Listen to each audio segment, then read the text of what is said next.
नंतर 582 रुपयाची उबर पेट मारली. त्यानंतर तिथनं एअरपोर्टची मारली 101 पर किलोमीटर रेट भेटत होता, 50 भेटत होता, 60 भेटत होता. ठोस निर्णय घेतला पाहिजे सरकारने. बाईक टॅक्सीला कसं का अलाउड पॅनिक बटन आहे, भले काही कामाचे नाही आले, काय नाही उपयोगात आहे बघा. किती वेळ दाबते, काय फायदा नाही.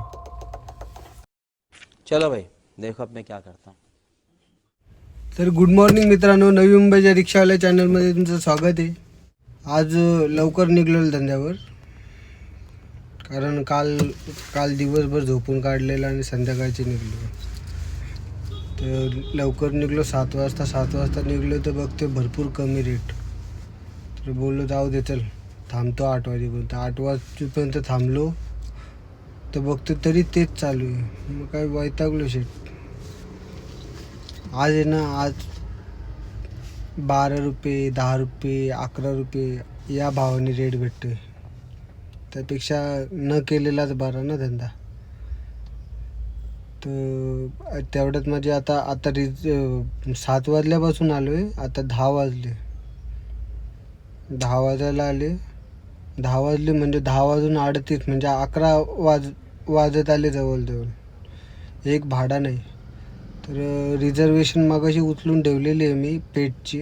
काहीतरी मांजर आहे, तिला घेऊन नेरूरला घेऊन जायचं आहे. तर उबर पेटचा कसा रेट चांगला भेटतो. तर 10 किलोमीटरचे समथिंग 600 दाखवलेत, 550 तरी भेटतील टॅक्स वगैरे कापून. आणि ती जिथं पिकअप आहे ना रिझर्वेशनचा, मी होतो 34मध्ये खारघरच्या. तर 2-3 किलोमीटरची एक ट्रिप भेटली 100 रुपयाची. तर पिकअप जिथं पिकअप आहे तिथपर्यंतची ट्रिप होती, ती मारली 100 रुपयाची. आणि आता हे 550. काल जे 3 किलोमीटरचं 200 भेटत होतं. काल 200-300 करून मी 5 ते 6 तासात 1500 केलेले. ते पण आरामात, असं नाही का कंटिन्यू गाडी चालवली. काल भाई 30 रुपये 40 रुपये पर किलोमीटर रेट भेटत होता, 50 भेटत होता, 60 भेटत होता.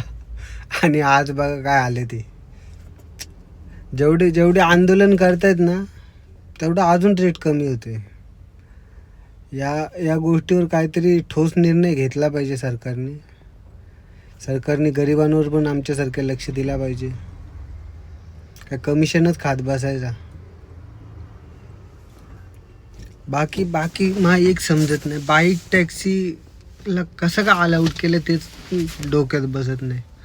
रिक्षा झाली, कॅब झाली, या पॅसेंजर गाड्या आहेत, या त्यासाठीच बनवलेल्या आहेत. आता आमची टाईम टू टाईम पासिंग होते. जर हवालदाराने पकडला आणि माझ्या अंगावर वर्दी नसेल, आता मी तर घालत नाही ती वेगळी गोष्ट झाली, बाकी फाईन भरतो मी. बाकी वर्दी नसेल म्हणजे व्हाईट शर्ट घालायला लागतो. रिक्षावर खाकी शर्ट घालायला लागतो, त्यांना व्हाईट शर्ट घालायला लागतो. तर फाईन वेगळी.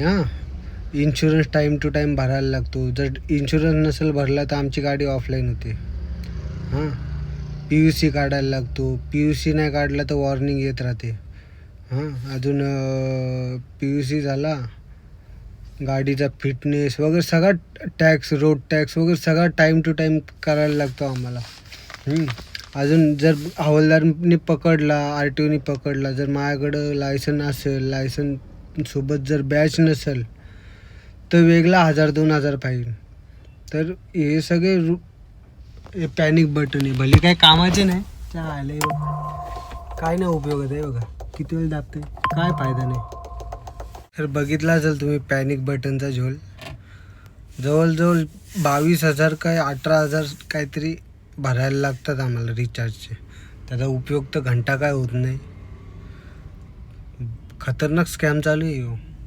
आता प्रत्येक एवढ्या गाड्या आहेत कॅबवाल्यांच्या, कमीत कमी 1,00,000, 1,50,000, 2,00,000 भरपूर गाड्या आहेत रे, आमाप गाड्या आहेत.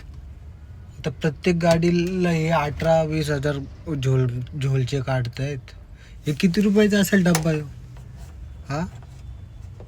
चायनीज आयटम आहे, 20-30 रुपयाचा एक डब्बा असेल. वायरिंग समजा 50 रुपये कुठं ना, 18-20,000 कुठं. शोकेसचा सामान लावले शेट. जाऊ दे चल, ते पण ठीक आहे. अरे पण बाईक टॅक्सीचा काय समजतच नाही मला.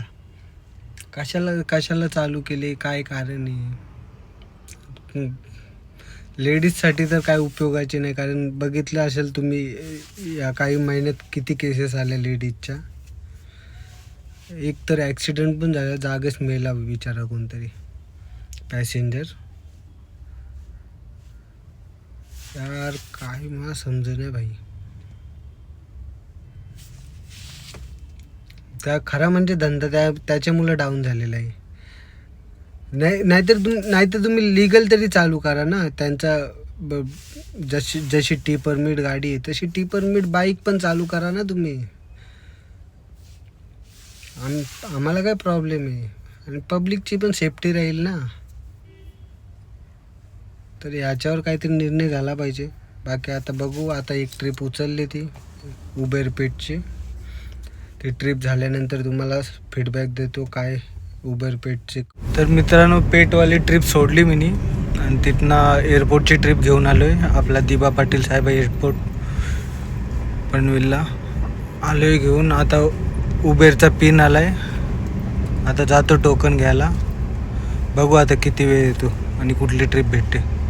आणि पेट ट्रिपची शेट भेटले मला 586 रुपये, काहीतरी 13 किलोमीटर होते. तर चाललो आता टोकन घ्यायला लाईनीत. एअरपोर्टला आलेलो आहे मी. इथं बघू शकता ही सिड्यांची लाईन आहे, बाजूला आर्टिकाची लाईन आहे, लास्टपर्यंत गेली. ही गोची लाईन आहे. मी आलेलो इथे रुक रे, एक्सेल दिखाने गई. एक गोच्या लाईनीने एक्सेल उभी आहे, डिझायर उभी आहे. धराधर गाड्या लागल्या. जेव्हा मी आलतो ना तेव्हा एक पण गाडी नव्हती. चहायला बघते तर 2 मिनिटांनी एवढ्या गाड्या लागल्या. हे आपल्या दिबा पाटील साहेब एअरपोर्टची पार्किंग. तर आलो मी एअरपोर्टवरनं ड्रॉप घेऊन. इथं खारघरचा ड्रॉप होता, सोडला. 340 रुपये दिले. आणि मगाशी ती एक्सेल दाखवलेली ना, ते एक्सेलवाला नवीन ड्रायव्हर होता, त्यांनी चुकून गाडी लावली. तो नवीन एअरपोर्टला आलेला, आणि ते गोच्या लाईनला गाड्या नव्हत्या. सिडॅन आणि आर्टिकाची लाईन पूर्ण हे झालेली ना, भरलेली होती. तर त्यांनी शॉर्टकट बघायसाठी घुसला तो गोच्या लाईनीत. तर शेट मी आलो इंटरसिटी ट्रिप घेऊन नागोठण्याला. भाई इथं रिलायन्सवाल्यांनी कंपनी बांधली. हे स्टाफसाठी घरं बघा कशी बांधून ठेवलेत. आणि आपली लोक गाव सोडून मुंबईला जातात.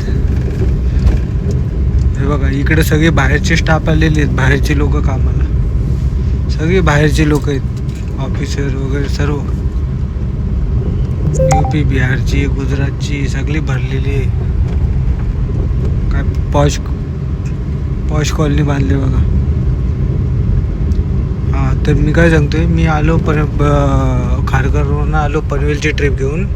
खारघरवरनं पनवेलचे भेटले मला 230 समथिंग, काय 230. हां, त्यानंतर घेऊन आलो इंटरसिटी ट्रिप नागोठण्याची इकडं रिलायन्स कंपनीत. आणि इथले भेटले मला वाटतं 1100 काहीतरी. तर आता बघू इकडनं काय भेटतो काय. आज रविवार आहे ना, म्हणून मी आलो इकडं. नाही तर इकडं आलो नसतो, कारण इकडनं रिटर्न भाडं भेटत नाही भाई. बघू आता रिटर्नला काय भेटतो काय. 400-500 भेटले. पेनवरनं तरी काय भाडा भेटला तरी काय हरकत नाही. तर बघू आता पुढं काय होते. रात्री डिटेल सांगतो किती झाले. बघा कॉलनी बघा भाई, ही सगळी बाहेरची लोक कामाला आहेत.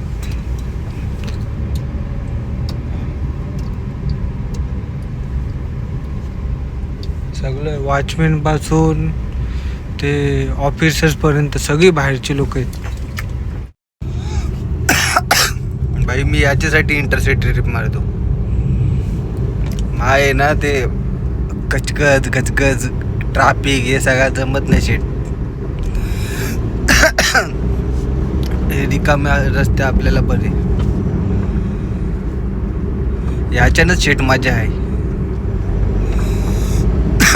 इथना रिकामा गेलो ना तरी मला काय फरक नाही पडत, पण ती ट्रॅफिक नको भाई.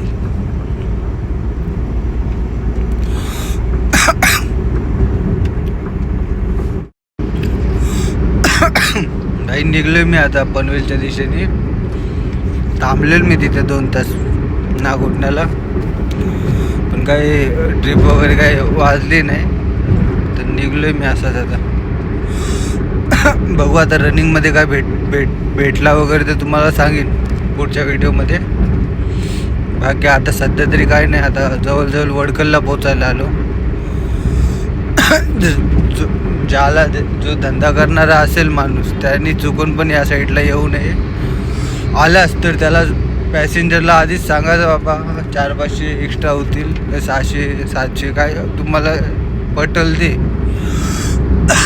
जमलं तर ठीक आहे, नाही तर कॅन्सल मारायची भाई. हा गोवा हायवे भाई. काँग्रेस होती ना, काँग्रेस तेव्हापासून या रस्त्याचं काम चालू आहे शेट. अजून त्या रस्त्याचं काम होते. आयला लाज नाही वाटत आल्या ना. आणि आपली लोक पण बघ ना, याच्या आयला मतं तरी कशी देतात असे लोक पक्षानं. याचा पण विचार केला पाहिजे. मंत्री इथला मंत्र्याचं फार्म हाऊस आहे, काय त्या नाव, तटकरे मंत्री इथला असून लोकल इथे तटकरे. हा याच्या पुढं गेलास की राणे. 9 वाजता रिझर्वेशन उचललेली म्हणून एक लोकल ट्रिप मारली 97ची. त्यानंतर 582 रुपयाची उबर पेट मारली. त्यानंतर तिथनं एअरपोर्टची मारली 119ची. नंतर एअरपोर्टवरनं खारघरची ट्रिप मारली 340ची. इन्सेंटिव्ह भेटला त्याला 100 रुपये. त्यानंतर खारघरवरनं पनवेलची मारली 228 रुपये. पनवेलवरनं इंटरसिटी ट्रिप मारली 1062 रुपये. नंतर तिकडनं रिकामा यायला लागला. रिकामा येऊन मग पनवेलच्या आसपास गिरवले गाव आहे, तिथनं एक ट्रिप मारली नेरूलची 525 रुपये. त्याच्यानंतर घरचा रस्ता धरला. खारघरवर ट्रिप भेटली मला तळोजाची 196 रुपये. आणि टोटल कमाई झाली आजची 3249 रुपये. ह्याच्यातनं खर्च झाले माझे 2200 रुपये, वाचले 1000 रुपये. तर चाललो आता घरी. आता उद्याच्या ब्लॉगमध्ये भेटू. Good night.